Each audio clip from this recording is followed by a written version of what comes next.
안녕하세요. 오늘은 믿기 어려운 이야기, 그러나 실제로 전해 내려오는 전설 같은 사연을 말씀드리려 합니다. 은퇴 후 새로운 삶의 의미를 찾아 나섰던 한 62세 한국 남성. 그가 폴리네시아 외딴 섬에서 맞이한 운명적인 밤의 계승식, 그리고 북두 칠성 아래에서 네 자매와 함께한 뜨거운 밤의 진실. 이제 그 이야기를 시작합니다. 본격적인 이야기를 시작하기 전 구독과 좋아요 부탁드립니다. 박철수는 서울 강남구의 작은 아파트 베란다에서 멀리 한강을 바라보고 있었다. 62세, 대기업에서 35년간 근무한 뒤 받은 퇴직금과 연금으로 여유롭게 살 수 있었지만 마음만은 텅 비어 있었다. 여보, 나 혼자 두고 왜 그렇게 일찍 떠났어? 3년 전 암으로 세상을 떠난 아내 미영의 사진을 바라보며 중얼거렸다. 두 자녀는 각각 미국과 호주에서 가정을 꾸리고 살고 있었다. 명절 때마다 화상통화로 안부를 묻지만 시간대가 다르고 각자 바쁜 삶에 치여 대화는 늘 짧았다. 회사 동료들과의 만남도 점점 줄어들었다. 모두들 각자의 노후 생활에 바빠 보였고 철수만이 시간의 무게를 견디지 못하는 것 같았다. 그러던 어느 목요일 오후 대학 동창인 김정우에게서 전화가 왔다. 철수야, 너 요즘 뭐해? 집에만 박혀 있다며? 별거 없어. 책 좀 읽고 드라마 보고. 그런데 왜? 내가 작년에 다녀온 곳이 있는데 진짜 다른 세상이야. 폴리네시아 쪽 작은 섬인데 말이지. 정우는 20분 넘게 그 섬에 대해 설명했다. 현대 문명과 동떨어진 곳, 원주민들이 여전히 전통을 지키며 사는 곳, 그리고 무엇보다 진짜 삶을 느낄 수 있는 곳이라고 했다. 근데 그 섬이 좀 특이해. 외부인을 잘 받아들이지 않거든. 나도 현지 가이드 찬스로 겨우 들어갔어. 너 정말 인생의 변화가 필요하다면.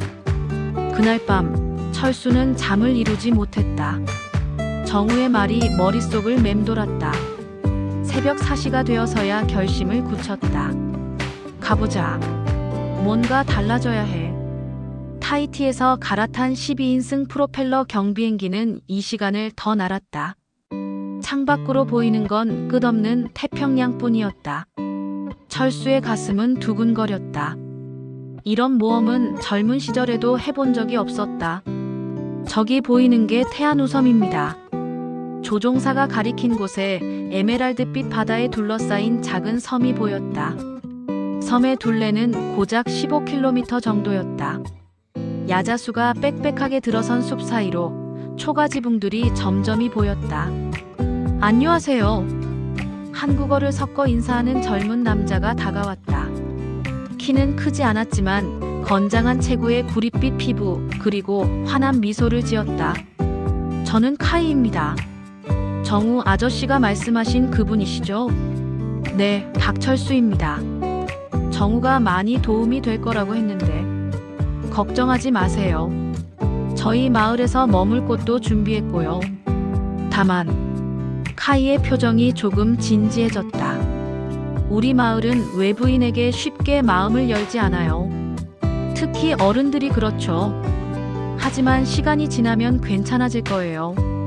짐을 지프에 실고 마을로 향하는 길. 철수는 창밖 풍경에 넋을 잃었다. 야자수 사이로 비치는 햇살, 맑은 개울물 소리, 그리고 어디서든 들려오는 새소리. 서울의 매연과 소음이 거짓말 같았다.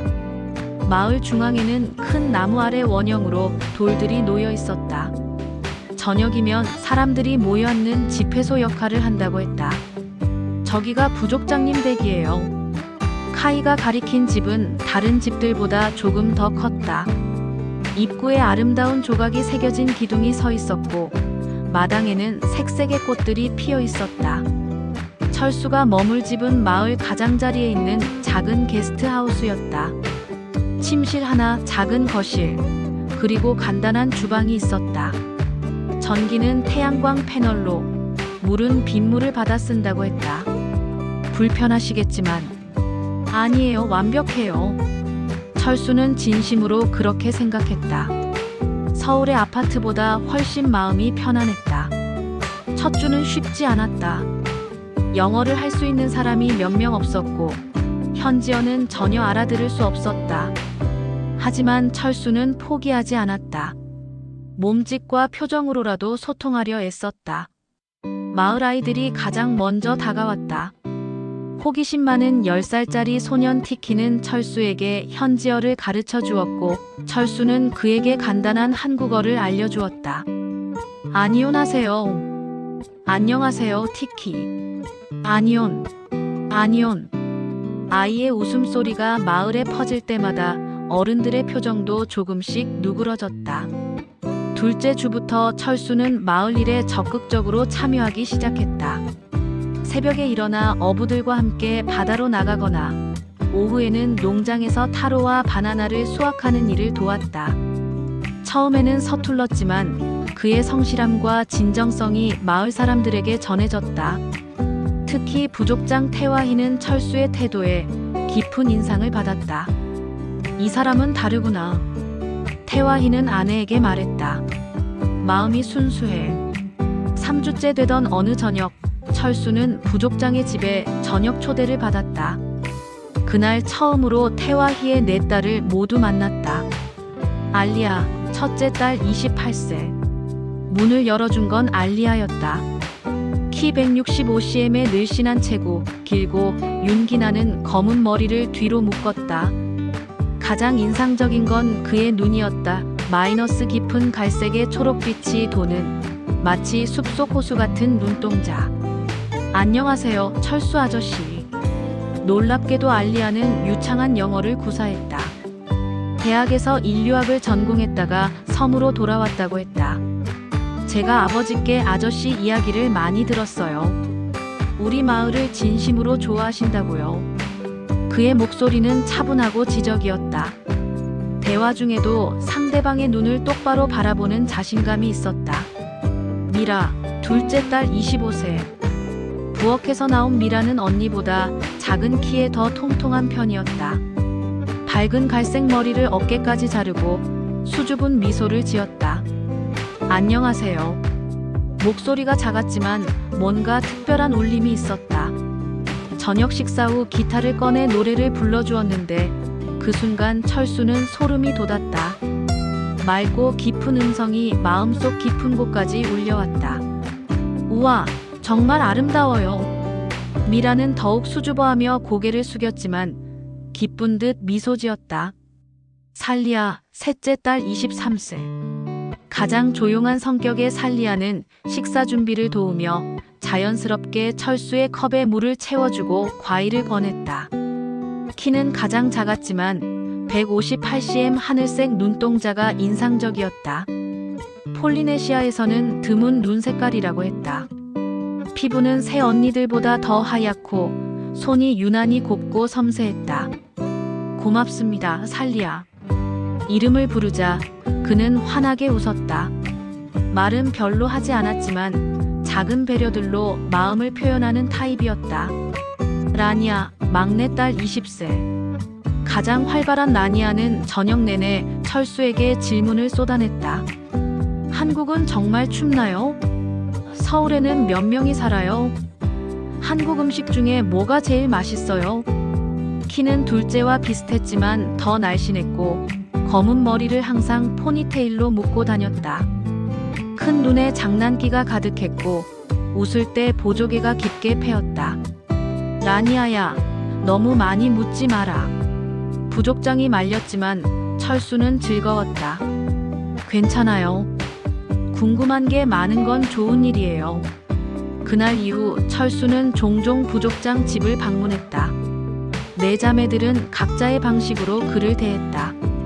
한 달이 지나자 철수는 자신이 완전히 달라졌음을 느꼈다. 아침에 눈을 뜰 때의 기분부터 다했다. 서울에서는 매일 아침이 무겁고 우울했는데 이곳에서는 새로운 하루에 대한 기대감으로 가득했다. 네 자매들도 각자 철수에 대해 특별한 감정을 키워가고 있었다. 알리아는 철수의 지혜롭고 사려 깊은 면에 끌렸다. 많은 경험을 쌓은 성숙한 남성의 깊이 있는 사고방식이 매력적이었다.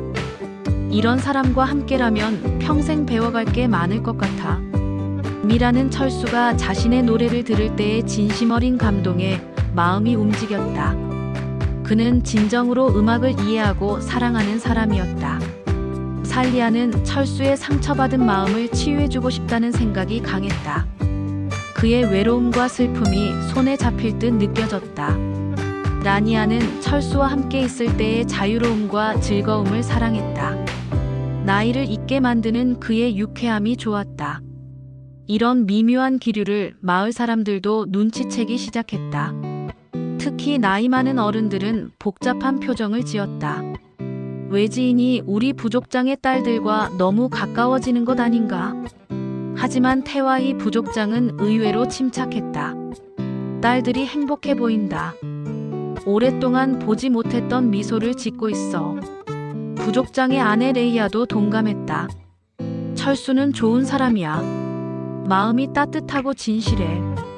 어느 날 저녁 알리아가 철수에게 마을의 가장 신성한 전설을 들려주었다.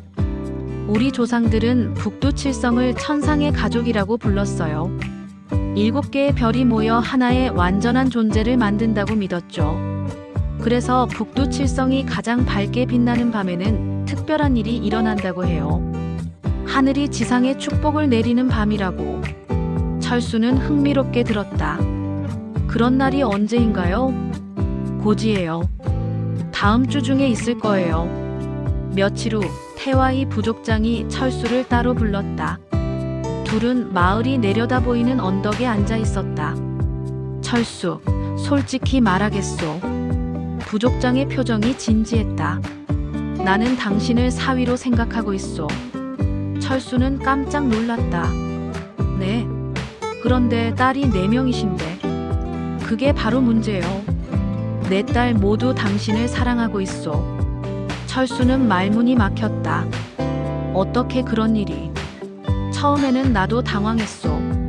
하지만 딸들을 지켜보니 각자 당신의 다른 면에 끌린다는 걸 알았소. 알리아는 당신의 지혜를, 미라는 당신의 감성을, 살리아는 당신의 상처를, 라니아는 당신의 순수함을 사랑하고 있소. 태와이는 잠시 말을 멈췄다. 우리 마을에는 특별한 전통이 있소. 북두칠성이 가장 밝게 빛나는 밤에 행해지는 밤의 계승식이라는 것이 있소. 밤의 계승식이 뭔가요? 수백 년 전부터 전해 내려오는 의식이요. 마을에 특별한 남자가 나타나고 4자매가 그를 선택했을 때 행해지는 의식이지요. 태와이는 천천히 설명했다. 그 남자는 마을의 번영과 지속을 책임지는 밤의 수호자가 되고 4자매는 각각 봄, 여름, 가을, 겨울을 상징하여 그와 함께 새로운 생명의 순환을 만들어내는 것이요. 철수는 머리가 복잡해졌다. 그런 일이 정말로. 마지막으로 이 의식이 행해진 게 50년 전이요. 그때도 외부에서 온 남자였소. 그는 우리 마을에 8명의 아이를 남겨주고 갔소. 그 아이들은 지금 어떻게? 그중 한 명이 바로 나요. 태와희가 미소 지었다. 그래서 나는 이 의식의 의미를 알고 있소. 그날 밤 철수는 4자매와 진지한 대화를 나누었다. 부족장의 집 마당에 모여 앉았다. 북두칠성이 하늘에서 유난히 밝게 빛나고 있었다. 아버지께서 말씀하셨죠? 알리아가 먼저 입을 열었다. 네. 하지만 이해가 안 돼요. 어떻게 이런 일이? 저희도 처음에는 믿을 수 없었어요. 미라가 조용히 말했다. 하지만 마음을 들여다보니 정말로 당신을 사랑하고 있더라고요. 각자 다른 방식으로요. 살리아가 덧붙였다. 라니아는 철수의 손을 잡았다. 무서우시죠? 저희도 무서워요. 하지만 이건 운명인 것 같아요. 당신이 이 섬에 온 것도 저희가 모두 당신에게 끌린 것도. 알리아가 설명했다. 우리 전통에서는 사랑이 독점적인 것이 아니에요. 자연처럼 넓고 깊은 것이죠. 하나의 사랑이 여러 형태로 나타날 수 있어요. 그날 밤 철수는 잠을 이루지 못했다. 머릿속이 복잡했다. 내가 정말 이런 일을 할 수 있을까? 4명의 여성과, 그것도 내 딸뻘 되는 사람들과. 하지만 다른 한편으로는 가슴이 뛰었다. 서울에서의 외롭고 무의미한 삶과는 정반대였다.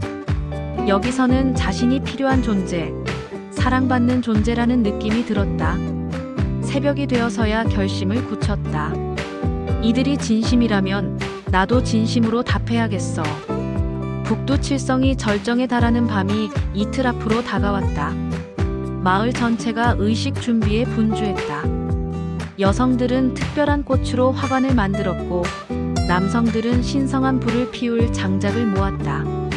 아이들은 의식에 사용할 과일과 음식을 준비했다. 알리아는 철수에게 의식의 절차를 자세히 설명해 주었다.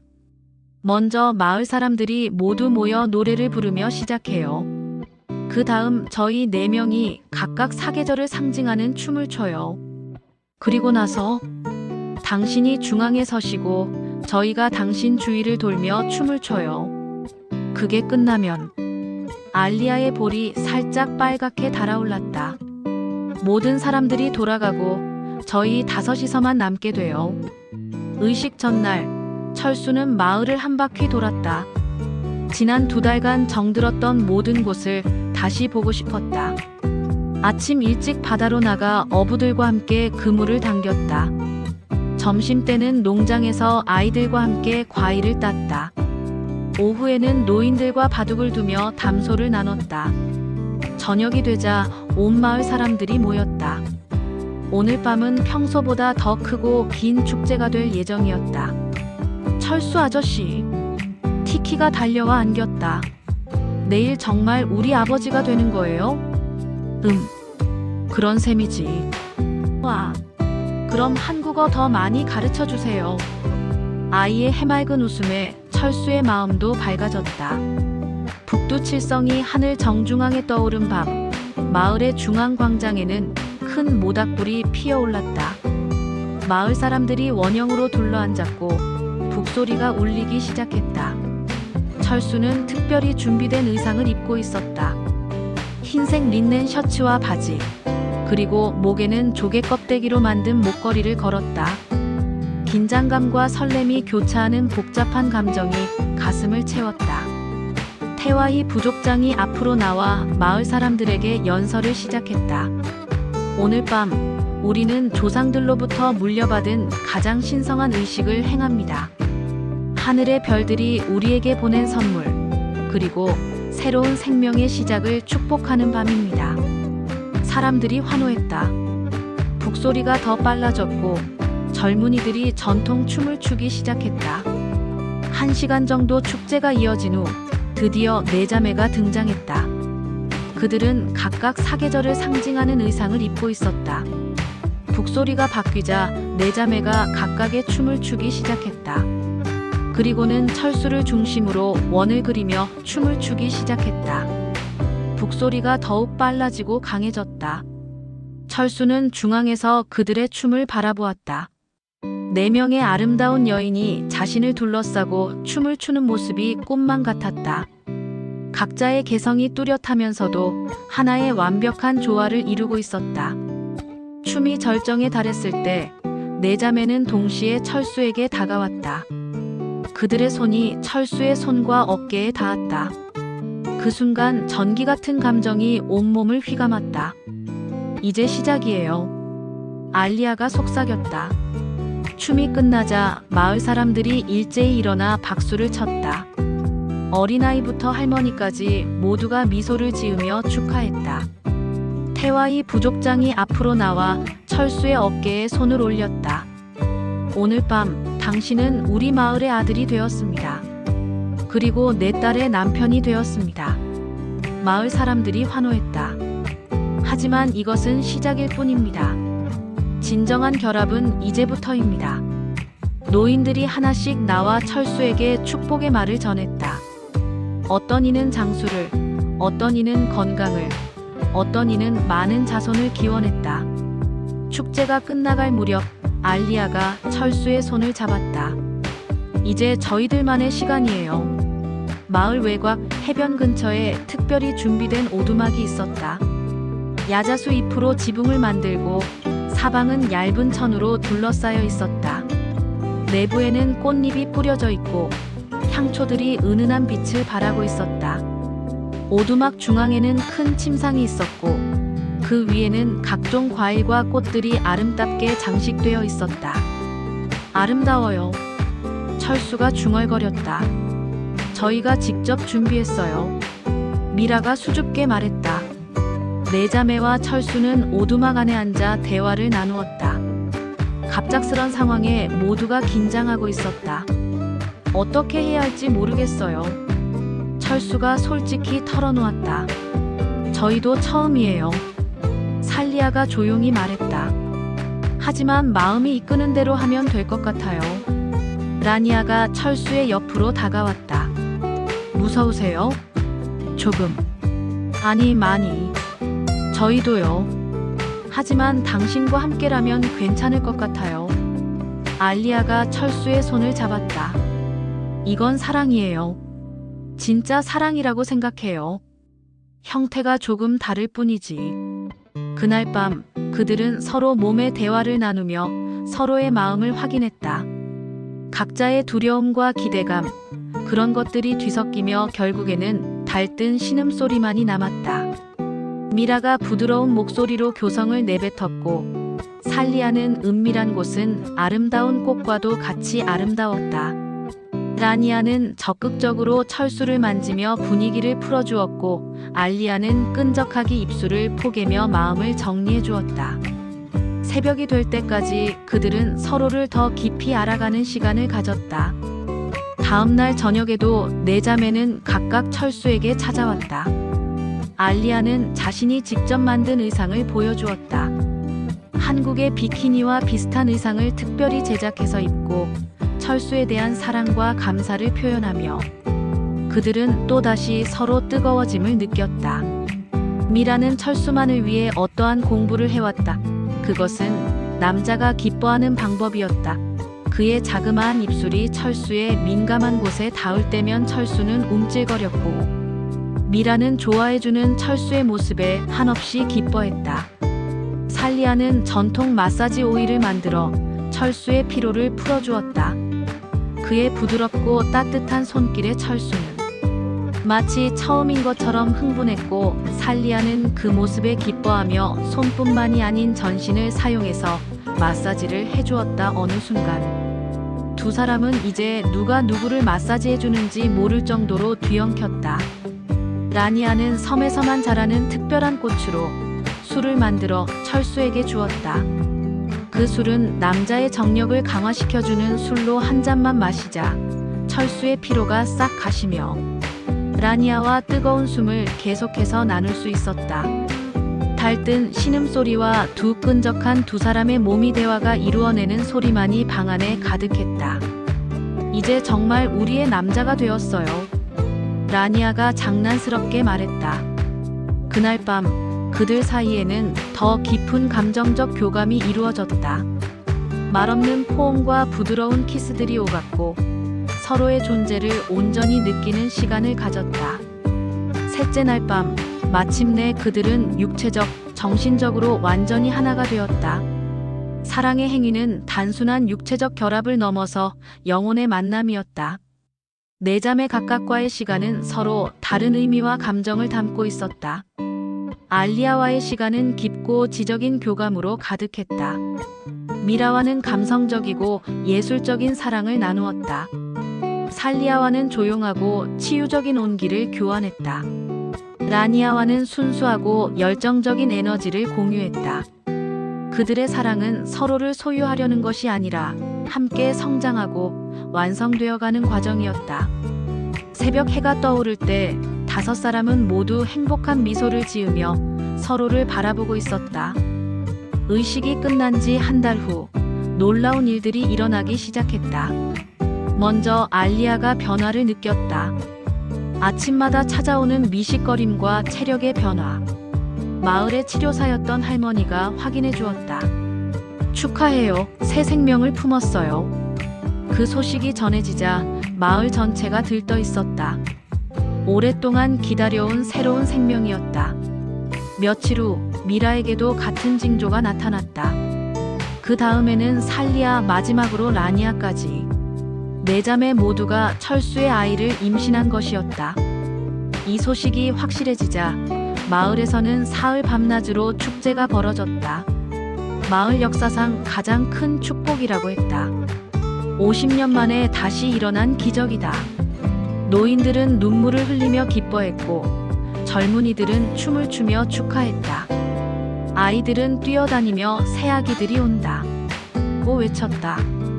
태와이 부족장은 철수를 껴안았다. 정말 고맙소. 당신은 우리 마을의 은인이오.